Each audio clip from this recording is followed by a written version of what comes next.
पूर्व सैनिक भाइयों, जैसा कि आपको सभी को पता है कि 20 फरवरी 2023 से लेकर अभी तक जंतर मंतर पर हमारा पूर्व सैनिक जवानों का 1 साल 10 दिन से धरना प्रदर्शन चल रहा है। लेकिन अफसोस की बात है कि केंद्र सरकार ने हमारी जवानों की मांगों पर गौर नहीं किया, कोई विचार नहीं किया। कहीं पे केंद्र सरकार ने हमें बातचीत के लिए निमंत्रण नहीं दिया, किसी ने बातचीत के लिए नहीं बुलाया। इसलिए हमारा पूर्व सैनिकों का आक्रोश जो है बढ़ता जा रहा है और इसीलिए आज का प्रोग्राम हमने बनाया था। हमने पहले लिखत में दिया था कि 300 से 350 आदमी जहां पे आएंगे जंतर मंतर पे और प्रदर्शन करेंगे।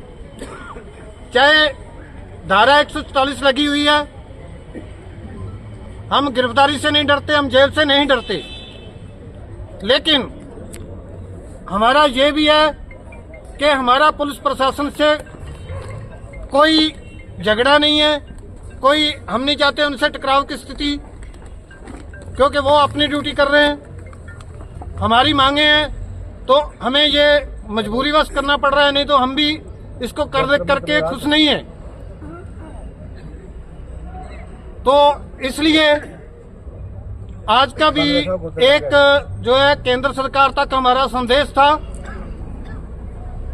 ये एक केंद्र सरकार को आज का भी हमने नमूना दिया है।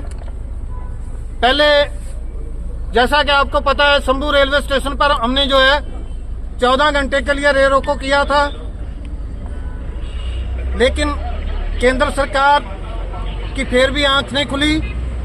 उसके बाद हमें यह करना पड़ रहा है। लेकिन इस बार भी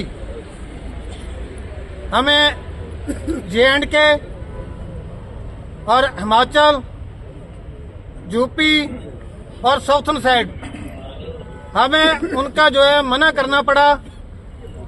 MP से आ रहे थे क्योंकि बहुत दिन का सफर है, तो इसलिए उनकी टिकटें रिजर्वेशन होने के बाद भी हमने उनको मना किया कि आप रहने दो, हम इतनी स्ट्रेंथ में नहीं करेंगे, कम स्ट्रेंथ में करेंगे। लेकिन अगर केंद्र सरकार अभी भी जवानों की मांग बहुत मामूली सी है, हमने एक ही मांग रखी है, माननीय सुप्रीम कोर्ट के रिटायर्ड जजों की कमेटी बिठा दे। अभी किसान बैठे हुए हैं वहां पे पंजाब में Shambhu railway station, Shambhu border के ऊपर।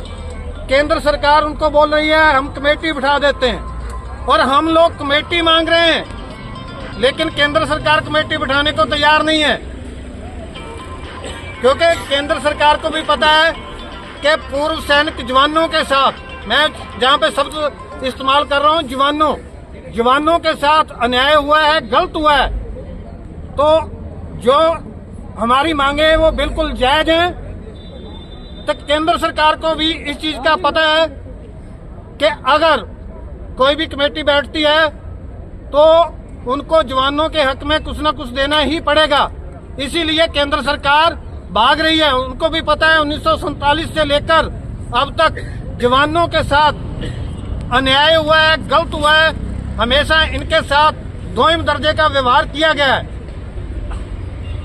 तो अभी 1 साल 10 दिन हो गए हमारे यहाँ पे जंतर मंतर धरना प्रदर्शन को।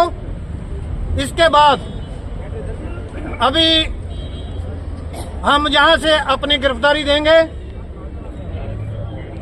और जो बसें लगी हुई हैं पुलिस द्वारा, हम उसमें बैठ जाएंगे। हमने केंद्र सरकार को मैसेज देना था, वो हमने दे दिया। उसके बाद अभी हमारा जो धरना प्रदर्शन जंतर मंतर पे चल रहा है वो कंटिन्यू चलता रहेगा। पहले भी हम पुलिस प्रशासन के साथ सहयोग के साथ वो 1 साल 10 दिन से चल रहा था, अभी भी हम उसको बिल्कुल शांतिपूर्वक जो है वो प्रदर्शन करते रहेंगे जब तक केंद्र सरकार हमारी मांग, जो माननीय सुप्रीम कोर्ट के रिटायर्ड जजों की है, जो कमेटी की मांग है, वो मान नहीं लेती। तब तक हम जो है अपना शांतिपूर्वक जो है जंतर मंतर का धरना प्रदर्शन जारी रखेंगे। तो इसलिए भाइयों, सभी से निवेदन है कि अभी आप बसों में बैठ जाइए, हम गिरफ्तारी दे रहे हैं। और जो जंतर मंतर का धरना है वो हमारा लगातार जारी रहेगा।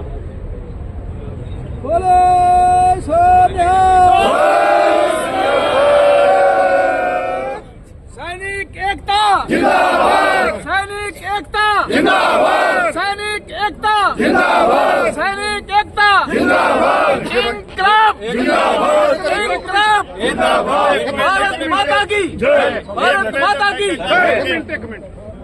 साथियों, मैं जडुलो नलिन तलवार, पूर्व सैनिक, फेडरेशन ऑफ वेटरन एसोसिएशन का जनरल सेक्रेटरी और साबका सैनिक संघर्ष कमेटी का नेशनल स्पोक्स पर्सन, आप लोगों को कुछ और भी बताना चाहता हूं जो कि हमारे जनरल सेक्रेटरी साहब नहीं बता पाए। इस सरकार ने हमारे धरने को तोड़ने के लिए हमारे बीच में अपने साथी भेजे जो कि पूर्व सैनिक थे, और हमने पहले कहा था कि कोई राजनीति नहीं होगी हमारे धरने में।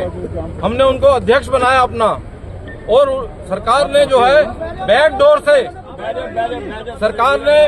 डोर से उसके साथ बात की, जिसका कि पता ना मुझे ना किसी और मेंबर को पता चला। ये चीज जो है राइटिंग के अंदर सूबेदार अर्जुन सिंह राठौड़ उसने व्हाट्सएप ग्रुप में डाली है कि हमारी 3 से 4 बार सरकार के साथ पिछले दरवाजे से वार्ता हुई। इसका मतलब ये सरकार हमारे धरने को तोड़वाना चाहती थी। इसीलिए उनको फिर बाद में हमने पूर्ण बहुमत के साथ फेडरेशन ऑफ वेटरन एसोसिएशन से बाहर का रास्ता दिखाया। ये चीज आप सबको मालूम होनी चाहिए कि ये सरकार हमें तोड़ना चाहती थी।